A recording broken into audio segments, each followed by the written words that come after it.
안녕하세요 여러분, 성공합시다. 우리가 어떨 때 잘못된 길을 갈 수도 있잖아요. 그때 막 멈추게 하는 거 얼마나 큰 축복인지 아시죠? 오늘 본문을 통해서 다시 한번 확인해 보도록 해요. 자, 오늘 내용은 고라, 다단, 아비람의 반역에 대해서 하나님의 반응이에요. 심판하시죠. 하나님께서 모세를 통해서 인도하시고 제사장 직분은 아론의 후손으로만 될 수 있게끔 질서를 만드셨어요. 근데 그거를 부정하고 자신들도 제사장 역할을 할 수 있다고 주장하고 있는 거예요. 모세에게 막 억울한 누명까지 씌우면서요. 하나님은 여기에 대해서 어떻게 말씀하시나 한번 살펴볼게요. 자, 16절. 모세가 고라에게 말하였다. 당신과 당신의 모든 사람은 내일 주님 앞에 나오시오. 당신과 그들과 아론이 함께 설 것이오. 각자 자기 향로를 들고 그 안에 향을 담아가지고 주님 앞으로 나와야 하오.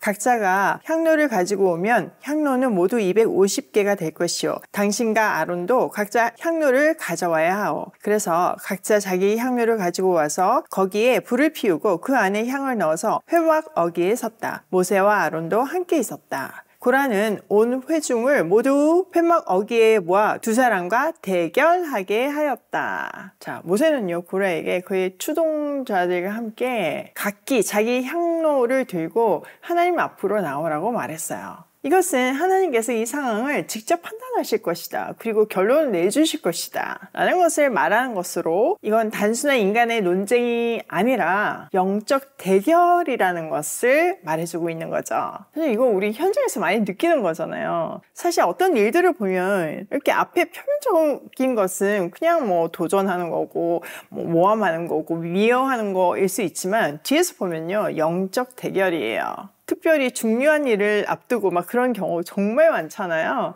그래서 우리는 항상 리더십을 위해서 기도해야 되고 서로를 위해서 중보해야 돼요. 이 영적 대결의 현장에서 하나님은 또 누구의 손을 들어주시나 볼게요. 갑자기 주님의 영광이 온 회중에게 나타났다. 주님께서 모세와 아론에게 다음과 같이 말씀하셨다.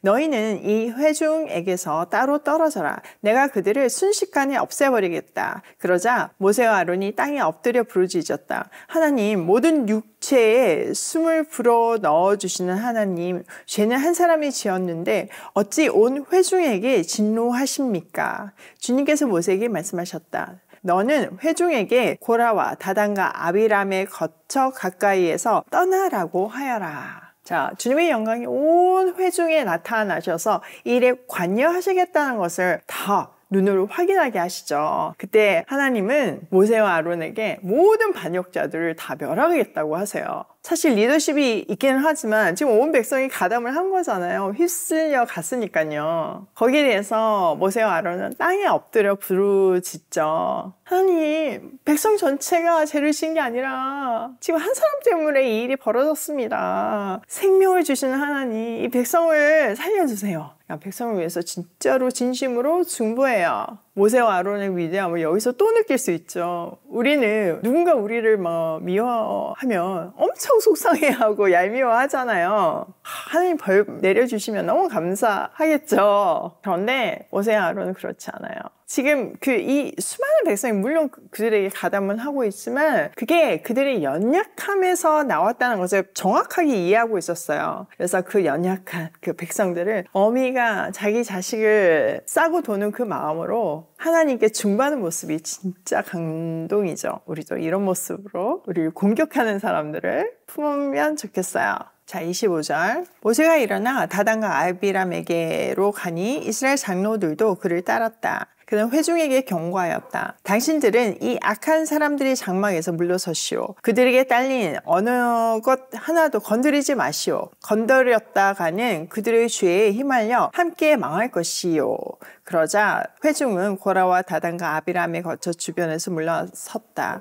다단과 아비람은 밖으로 나와서 그들의 장막 어귀에 섰다. 그들의 아내와 아이들과 어린 것들도 함께 섰다. 그때 모세가 말하였다. 당신들은 이제 곧 이 모든 일이 내 뜻대로 된 것이 아니라 이 모든 일을 하도록 주님께서 나를 보내셔서 된 일임을 알게 될 것이오. 이 사람들이 보통 사람이 죽는 것과 같이 죽는다면 곧 모든 사람이 겪는 것과 같은 죽음으로 죽는다면 주님께서 나를 보내신 것이 아니요. 그러나 주님께서 당신들이 듣도 보도 못한 일을 일으켜서 땅이 그 입을 벌려 그들과 그들에게 딸린 모든 것을 삼켜 그들이 산채로 수울로 내려가게 되면 그때 당신은 이 사람들이 주님을 업신여겨서 벌을 받았다는 것을 알게 될 것이요.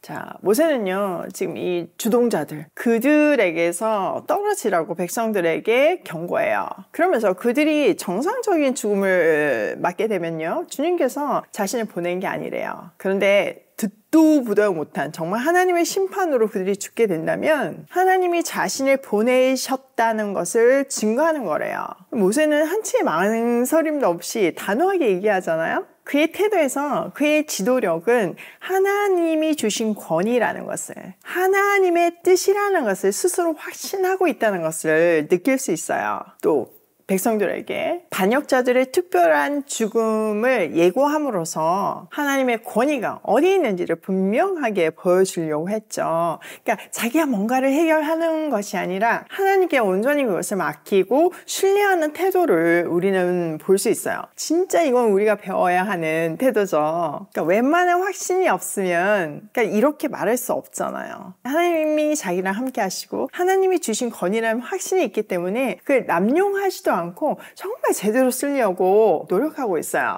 그러면서 하나님의 영광, 하나님의 권위를 백성들에게 계속적으로 가르쳐 주려고 노력하죠. 자, 31절. 그가 이 모든 말을 마치자마자 그들이 딛고 선 땅바닥이 갈라지고 땅이 그 입을 벌려 그들과 그들의 지방과 고라를 따르던 모든 사람과 그들의 모든 소유를 삼켜버렸다. 그리고 그들과 합세한 모든 사람도 산채로 수울로 내려갔고 땅은 그들을 덮어버렸다. 그들은 이렇게 회중 가운데서 사라졌다. 그들의 아우성 소리에 주변에 있던 모든 이스라엘 사람들은 땅이 우리마저 삼키려 하는구나 하고 소리치며 달아났다. 주님께로부터 불이 나와 향을 바치던 250명을 살라버렸다. 자, 모세의 말이 끝나자마자 땅이 막 갈라지면서 반역자들과 그들의 모든 가족 그리고 그들의 모든 소유를 삼켜버렸어요.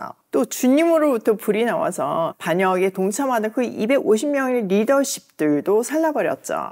땅이 갈라지고 하늘에서 불이 내려온 것은 굉장히 초자연적인 것으로 하나님이 하셨다는 것을 증명하는 사건이에요. 하나님이 이렇게 질서를 방해하는 사람들을 심판하신다는 것을 분명히 보여주는 거죠. 더불어서 하나님의 능력과 권위를 다시 한번 강력하게 재조명하심으로 해서 하나님의 살아계심을 그들에게 보여주고 또 힘을 내도록 했어요. 더불어서 하나님의 종인 모세, 그 리더십을 다시 한번 세워주시죠. 자, 오늘 내용을 우리 삶에 한번 적용을 해보면요. 첫 번째, 악한 무리를 떠나라. 여기 보면요. 이렇게 반역하는 사람들 있잖아요. 그들에게서 떠나라. 이렇게 계속 반복해서 얘기하고 있어요. 악은 진짜 어떤 모양으로도 가까이 하지 말라고 하잖아요. 악이라는 것은 죄의 증상이에요. 그 죄의 증상을 가까이 할 때 우리는 하나님하고 관계가 멀어질 수밖에 없어요. 우리가 악을 컨트롤할 수 있다 이렇게 생각할 수 있지만요. 사실 쉽지 않거든요. 성경은 계속해서 악은 떠나라. 관계도 하지 마라. 이렇게 말하고 있어요. 자, 악을 떠날 준비 되셨나요? 두 번째, 내 안에 악이 다 삼켜질 수 있도록 기도하자. 하나님은 그 악을 순식간에 다 처단하세요. 우리 안에도 사실 이런 모습들이 있죠. 고라의 모습이 있고 다단의 모습이 있잖아요.